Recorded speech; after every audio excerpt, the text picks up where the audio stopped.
Hi hello ನಮಸ್ಕಾರ ಎಲ್ಲರಿಗೂ welcome back to Janu YouTube channel.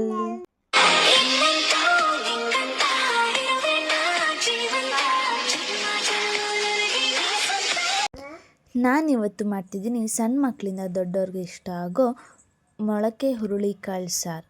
ಹಾಗೆ ನನ್ನ ಯೂಟ್ಯೂಬ್ ಚಾನಲ್ ಇನ್ನೂ ಯಾರ್ಯಾರು ಸಬ್ಸ್ಕ್ರೈಬ್ ಆಗಿಲ್ಲ ಅವರೆಲ್ಲ ಬೇಗ ಹೋಗಿ ಸಬ್ಸ್ಕ್ರೈಬ್ ಆಗಿ, ಹಾಗೆ ಲೈಕ್ ಕಮೆಂಟ್ ಶೇರ್ ಮಾಡಿ. ಇದಕ್ಕೆ ಏನೇನು ಬೇಕು ನೋಡೋಣ. ಟೊಮೊಟೊ 3, ಈರುಳ್ಳಿ 2, ಕಾಯಿ ಸ್ವಲ್ಪ, ಶುಂಠಿ ಸ್ವಲ್ಪ, ಕೊತ್ತಂಬರಿ ಸೊಪ್ಪು ಸ್ವಲ್ಪ. ಇದನ್ನು ಚೆನ್ನಾಗಿ ಗ್ರೈಂಡ್ ಮಾಡ್ಕೋಬೇಕು. ಹಾಗೆ ಇದಕ್ಕೆ 3 ಟೇಬಲ್ ಸ್ಪೂನ್ ಖಾರದ ಪುಡಿ ಹಾಕ್ಕೋಬೇಕು. ಹಾಗೆ ಇದನ್ನು ಚೆನ್ನಾಗಿ ಸಣ್ಣ ಆಗೋವರೆಗೂ ಖಾರ ರುಬ್ಕೋಬೇಕು. ಕುಕ್ಕರ್ಗೆ ಸ್ವಲ್ಪ ಎಣ್ಣೆ ಹಾಕಿ ನಾವು ಖಾರ ಮಾಡ್ಕೊಂಡಿರ್ತೀವಲ್ಲ ಸಣ್ಣಗೆ ರುಬ್ಕೊಂಡು ಅದನ್ನು ಹಾಕ್ಕೋಬೇಕು. ಹಾಗೆ ನಮಗೆ ಎಷ್ಟು ನೀರು ಬೇಕು ಅಷ್ಟು ನೀರು ಹಾಕ್ಕೊಂಡು ಚೆನ್ನಾಗಿ ಮಿಕ್ಸ್ ಮಾಡ್ಕೋಬೇಕು. ನಾವೀಗ ಮೊಳಕೆ ಕಟ್ಟಿರ್ತೀವಲ್ಲ ಅದನ್ನು ಚೆನ್ನಾಗಿ ವಾಶ್ ಮಾಡಿಕೊಂಡು ನಾವು ಸಾಂಬಾರಿಗೆ ಆ್ಯಡ್ ಮಾಡ್ಕೋಬೇಕು. ಇಲ್ಲಿ ಮೊಳಕೆ ಕಟ್ಟಿರೋ ಕಾಳನ್ನ ನಾನು ಸಪ್ರೇಟಾಗಿ ತೊಳ್ಕೊಂಡು ಹಾಕ್ತಾಯಿದ್ದೀನಿ. ಹಾಗೆ ತರಕಾರಿನೂ ಕೂಡ ಅಷ್ಟೇ ಸಪ್ರೇಟಾಗಿ ತೊಳ್ಕೊಂಡು ಹಾಕ್ತಾಯಿದ್ದೀನಿ. ಇಲ್ಲಿ ತೊಂಡೆಕಾಯಿ ನಾನು ಆ್ಯಡ್ ಮಾಡ್ತಾಯಿದ್ದೀನಿ. ನೀವಿಲ್ಲ ಅಂದರೆ ಬದನೆಕಾಯಿ, ಆಲೂಗಡ್ಡೆ ಅವೆರಡನ್ನೂ ಕೂಡ ಆ್ಯಡ್ ಮಾಡ್ಬೋದು.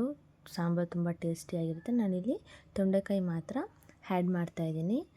ಆ್ಯಡ್ ಮಾಡಿ ಕ್ಲೀನಾಗಿ ತರಕಾರಿನೆಲ್ಲ ಆ್ಯಡ್ ಮಾಡಾದಮೇಲೆ ಕ್ಲೀನಾಗಿ ಮಿಕ್ಸ್ ಮಾಡ್ಕೋಬೇಕು. ಹಾಗೆ ರುಚಿಗೆ ತಕ್ಕಷ್ಟು ಉಪ್ಪನ್ನ ನಮಗೆ ಎಷ್ಟು ಬೇಕು ಅಷ್ಟನ್ನು ಹಾಕ್ಕೊಬೇಕು. ಉಪ್ಪನ್ನು ಹಾಕಾದ್ಮೇಲೆ ಚೆನ್ನಾಗಿ ಮಿಕ್ಸ್ ಮಾಡಬೇಕು. ಇಲ್ಲ ಅಂದರೆ ಆ ಉಪ್ಪಿಂದ ಹರಳುಗಳೆಲ್ಲ ಅಲ್ಲಲ್ಲೇ ಇರುತ್ತೆ. ಹಾಗಾಗಿ ಚೆನ್ನಾಗಿ ಮಿಕ್ಸ್ ಮಾಡಿಕೊಂಡು ಆಮೇಲೆ ಒಂದು ಕುದಿ ಬರೋವರೆಗೂ ವೆಯ್ಟ್ ಮಾಡಿ. ಆಮೇಲೆ ಮತ್ತೆ ಅದನ್ನು ಚೆನ್ನಾಗಿ ಮಿಕ್ಸ್ ಮಾಡಿಕೊಂಡು ಕುಕ್ಕರ್ನ ಕ್ಲೋಸ್ ಮಾಡಬೇಕು. ಹಾಗೆ 2 ವಿಷಲ್ ಆಗೋವರೆಗೂ ಕಾಯಬೇಕು. ಆಹಾ, ಏನು ಘಮ ಅಂತಿದೆ ನಮ್ಮ ಮೊಳಕೆ ಹುರುಳಿಕಾಳು ಸಾಂಬಾರು. ಎಷ್ಟು ಚೆನ್ನಾಗಿರುತ್ತೆ ಗೊತ್ತಾ. ಇದಕ್ಕೆ ಅನ್ನಕ್ಕೆ ತುಪ್ಪ ಹಾಕ್ಕೊಂಡು ತಿಂದರೆ ಆಹಾ ಏನು ಸೂಪರಾಗಿರುತ್ತೆ ಗೊತ್ತಾ. ನೀವೊಂದ್ಸಲ ಟ್ರೈ ಮಾಡಿ ಈ ಮೊಳಕೆ ಹುರುಳಿಕಾಳು ಸಾಂಬಾರನ್ನ. Thank you, love you all.